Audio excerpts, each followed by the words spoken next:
نمل بن امرا احمد ایپیسوڈ 34۔ صبح کی چمکیلے کرنیں چھن چھن کر زمر کے کمرے میں گر رہی تھی۔ سیم کا میٹرس ہٹ چکا تھا اور زمر آئینے کے سامنے کھڑی تیار ہو رہی تھی۔ گھنگریالے بال جوڑے میں بندھے تھے اور سفید لمبی قمیص کے اوپر وہ بلیک منی کوٹ پہنے ہوئے تھی۔ تبھی ہنا نے اندر جھانکا۔ آج کیا ہوگا کورٹ میں؟ فارس کو میجسٹریٹ کے سامنے پیش کیا جائے گا، پھر پولیس اس کا ریمانڈ لے گی اور اس کو واپس تھانے لے جا کر حوالات میں بند کر دیں گے۔ اپنا بیگ اور فائلز اٹھا کر وہ گھومی تو چوکھٹ میں کھڑی ہنا نے ستائشی نظروں سے اسے دیکھا۔ یہ بلیک کوٹ، یہ کیس فائلز، یہ کورٹ روم ٹرائلز۔ ٹھنڈی سانس لی۔ یہ ہمیشہ میری فینٹیسی رہی ہے۔ BA کلیئر کرنے کے بعد میں نے سوچا تھا کہ آگے نہیں پڑھوں گی، لیکن اب میرا دل کر رہا ہے کہ میں بھی لاء کروں۔ زمر جواب دیے بنا اپنی چیزیں اٹھائے باہر آئی اور حنین ساتھ سیڑھیاں اترتے کہہ رہی تھی، میں اور سیم بھی آپ کے ساتھ جائیں گے، دیکھیں انکار مت کیجیے گا۔ وہ سفید اور سیاہ جوڑے میں ملبوس بال سلیقے سے فرنٹ چوٹی میں گوندھے، کندھے پہ لمبی اسٹریپ کار کا پرس لیے تیار تھی، اور تیار تو سیم بھی تھا۔ کالر کف والی ڈریس شرٹ اور نہا کر گیلے بال سلیقے سے پیچھے کو جمائے وہ صوفے پہ بیٹھا بوٹ کے تسمے باندھ رہا تھا، اور زمر نے گہری سانس لی۔ تم دونوں کہیں نہیں جا رہے، فارس کو برا لگے گا۔ میں جیل بھی تو گئی تھی نا ایک بار، جب وہ ہتھ کڑیوں میں تو زیادہ احتجاج نہیں کرتے۔ خیر آپ نہ لے کر جائیں، ہم ٹیکسی کر کے آ جائیں گے۔ جیسے تمہاری مرضی۔ زمر نے شانے اچکا دی اور وہ دونوں پرجوش سے اس کے ساتھ باہر نکلے تھے۔ سیشن کورٹ کے احاطے کے باہر جب زمر نے کار روکی تو ہنا نے ستائشی نظروں سے دور اس قدیم طرز کی عمارت کو دیکھا۔ مجھے بھی لائر بننا ہے زمر، اور ایک عزم لیے باہر نکلی۔ اور زمر آہنی گیٹ تک اس خاموشی سے آئی، پھر رکی، ہنا کی طرف اپنا ہاتھ بڑھایا۔ میرا ہاتھ پکڑ لو۔ اور حنین کی آنکھوں میں خفگی اتری، اسے بہت برا لگا۔ اللہ زمر، میں کوئی بچی تھوڑی ہوں۔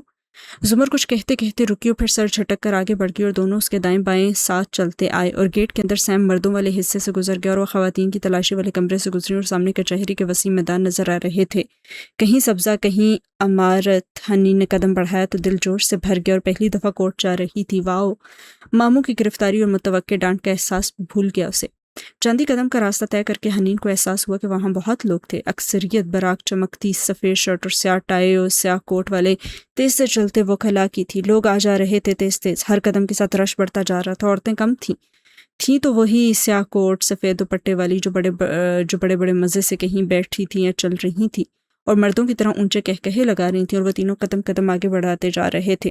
درمیان کتنے پلاٹ سے بنے تھے جہاں میز ہی میز پڑے ہوئے تھے، اور ہر ایک پہ کسی وکیل کا نام لکھا تھا، اور وہ وکلاء کے اوپن ایئر آفس تھے۔ صرف ایک میز اور ان پہ جگہ جگہ لوگ بیٹھے تھے، لوگ ہی لوگ۔ ہنا کا دل ایک دم گھٹن کا شکار ہونے لگا، مگر وہ چلتی رہی۔ وہاں لوگ اتنی تیزی سے چلتے آ رہے تھے گویا سامنے والے سے ٹکرانے کا ارادہ، اور اتنا شور کہ کانوں میں بھانت بھانت کی آوازیں پڑ رہی تھی، مختلف زبانیں، بولیاں، دردناک غصے کے تلفظ، درد کی باتیں۔ جی مگر میں چاہتا ہوں کہ آپ ہی پلیڈ کریں، اور ساتھ سے گزرتے وکیل کی رفتار سے ملنے کی کوشش کرتا ایک شخص کہہ رہا تھا۔ استغاثہ کے دونوں گواہوں کو ڈسکریڈٹ کرنے کوئی اور قریب میں بولا تھا، اور لاشعوری طور پہ زمر کے قریب ہو گئی جو اطمینان اور سنجیدگی سے چل رہی تھی، اور چند زینے عبور کیا اور وہ عمارت کے اندر داخل ہو گیا۔ وہاں بھی مردوں کا وہی سمندر تھا، لوگ چڑھے ہی چڑھے جا رہے تھے، اور حنین زمر کے مزید قریب ہو گئی اور آگے اور پیچھے کے بجائے صرف سامنے دیکھ رہی تھی۔ شور ہی شور وہاں پہ تھا۔ یکدم ایک راہداری کا موڑ مڑا تو اگلی راہداری جو برآمدی کی طرف تھی، یعنی ایک طرف عمارت اور دوسری طرف لان تھا، وہاں سے پولیس اہلکار زنجیروں میں مقید 2 قیدیوں کو لا رہے تھے۔ آف وائٹ میلے کرتوں، جھاڑ جھنکار جیسی داڑھیوں اور پیلے دانتوں سے ہنستے قیدی جن کے ہاتھ پیر زنجیروں میں تھے، وہ ایک دم سے سامنے آئے تھے، اور ان کے چہرے افہنا خوف سے جم گئی، مگر زمر نے کوہنی سے کھینچ کر اسے سائڈ پہ کر دیا، اور وہ دونوں ہنستے ہوئے انہیں دیکھتے ہوئے آگے بڑھ گئے، اور حنین کے ہاتھ کانپنے لگے اور وہ بامشکل ہی 2 قدم مزید چل پائی تھی۔ مجھے گھر واپس جانا ہے۔ وہ ہمت ہار چکی تھی، اور زمر نے تعصب سے اسے دیکھا۔ میں نے تو کہا تھا تم لوگوں کو نہیں آنا چاہیے۔ میں تو ٹھیک ہوں۔ سیم واقعی ٹھیک نظر آ رہا تھا، مگر وہ رو دینے کے قریب تھی۔ آپ مجھے واپس گھر چھوڑائیں ابھی اسی وقت۔ اس نے نم آنکھوں زمر کا ہاتھ پکڑا، اور وہ گہری سانس لے کر واپس مڑ گئی۔ واپسی پہ کورٹ رومز کے کھلے دروازے ان کے بائیں ہاتھ پہ تھے۔ ہنا نے وحشت اور خوف کے احساس کے باوجود گاہے بگاہے اندر جھانکا۔ 110 دفعہ لعنت ہو امریکی ڈراموں پہ۔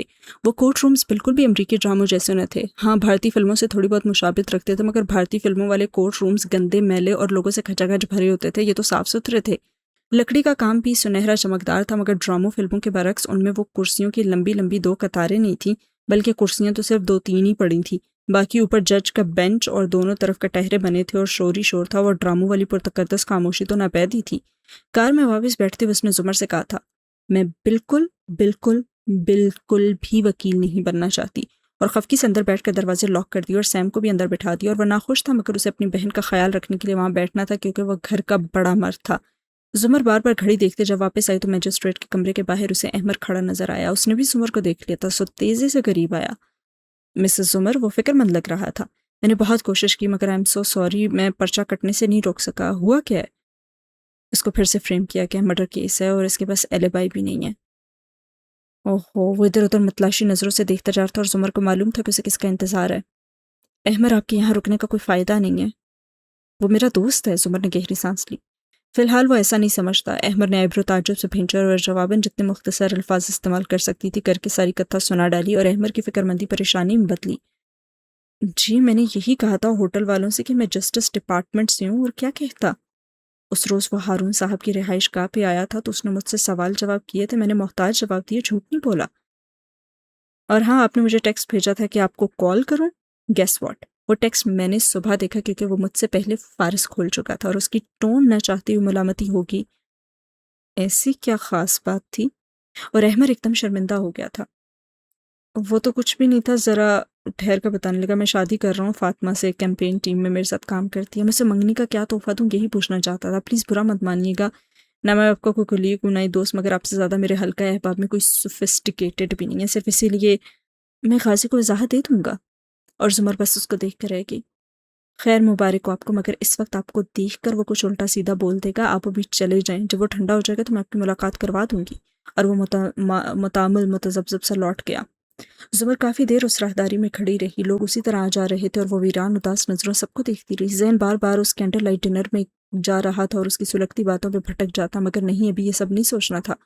دفتن وہ سیدھی ہوئی۔ پولیس اہلکار اسے ہی لا رہے تھے۔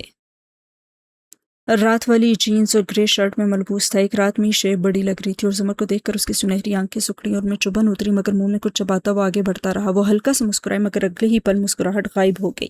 فارس کے قریب سیاہ کوٹ اور ٹائی میں ملبوس خلجی صاحب چلتے ہوئے آ رہے تھے۔ ڈونٹ یو ڈیئر، زمر کے سر پہ لگی تلوؤں پہ بجھی۔ وہ قریب آئے تو بظاہر مسکرا کر خلجی صاحب کی طرف گھومی۔ آپ یہاں خیریت سے خلجی صاحب؟